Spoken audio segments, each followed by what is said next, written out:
జీవించడానికి పోరాడేవారు కొందరు, పోరాడేందుకు జీవించేవారు కొందరు, జీవితంలో నటించేవారు కొందరు, ఆ నటిస్తూ జీవించేవారు కొందరు. జీవించినా, పోరాడినా, నటించినా ఆ జీవితాలు మనవి, దాని ఫలితం మనదే. ఎగతాళిగా నవ్వే వాళ్ళని నవ్వని, అసూయతతో ఏడ్చే వాళ్ళని ఏడవని. నువ్వు మాత్రం నీలాగే ఉండు. ఏదో ఒకరోజు ఆ నవ్విన వాళ్ళే, ఏడ్చిన వాళ్ళే నీ సాయం కోసం నీ దగ్గరకు వస్తారు. జీవితం పోరాటాల ఆరాటాల పరంపర. జీవిత అంతరర్థ సుఖపడటంలో లేదు, అనుభవాల ద్వారా నేర్చుకోవడంలోనే ఉంది. ఉన్నన్ని రోజులు ఎగతాళి చేస్తారు, పోయాక ఎక్కెక్కి ఏడుస్తారు. పక్కనే ఉన్నా పట్టించుకోరు, పాడెక్కాక పట్టి లేపుతారు. బతుకున్నారు రాబందులా పొడుస్తారు, చచ్చాక కాకుల కోసం వెతుకుతారు. ఉన్నప్పుడు మనిషిగా గుర్తించరు, లేనప్పుడు అరే మంచి మనిషి అని బిరుదిస్తారు. ఉన్నన్నాళ్ళు తల్లిదండ్రులకు ముద్ద పెట్టరు, ఊపిరిపోయాక పంచభక్ష పరమన్నాలు పెడతారు. ఏదైనా ఉన్నప్పుడు విలువ తెలుసుకోలేరు, పోయాక తెలుసుకున్నాక తిరిగి రారు. ఏం మనసులో, ఏం జీవితంలో.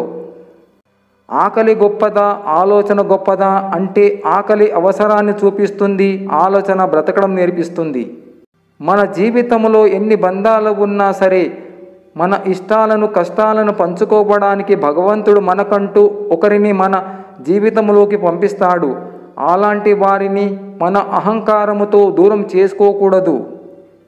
ఎన్నేళ్ళు బతికామన్నది కాదు, బతికున్నప్పుడు మన చుట్టూ ఉన్న వాళ్ళకి ఎంత ఆనందం పంచాం, ఎంత అందమైన జ్ఞాపకాలను మిగిల్చాం అనేదే ముఖ్యం. కల చెదిరి ముక్కలై చెల్లాచెదురైన వేళ నమ్మకాన్ని కూడదీసుకుని మళ్ళీ మరోసారి స్వప్నాన్ని చూడగలగడమే. అహంకారం మనిషికి అతి తెలివిని నేర్పించే, చివరికి వారిని ఒంటరి వాళ్ళని చేసి వెళ్ళిపోతుంది.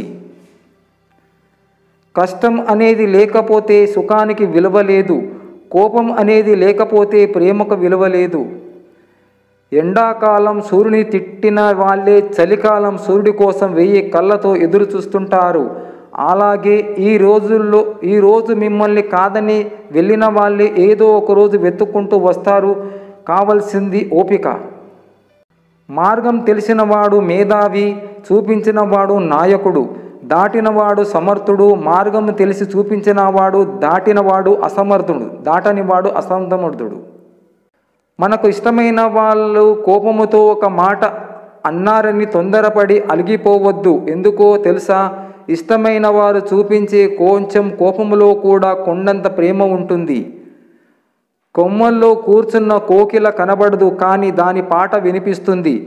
మనసు ఎక్కడుందో ఎవరికి తెలియదు, కానీ అది పెట్టే బాధ మాత్రం అనుభవిస్తూనే ఉంటాం. మౌనంగా ఉన్న ప్రతి మనిషి మనశ్శాంతిగా ఉన్నట్లు కాదు. మనసులో ఎవరికి చెప్పుకోలేనంత బాధ ఉన్నప్పుడు కూడా మౌనంగానే ఉంటాడు.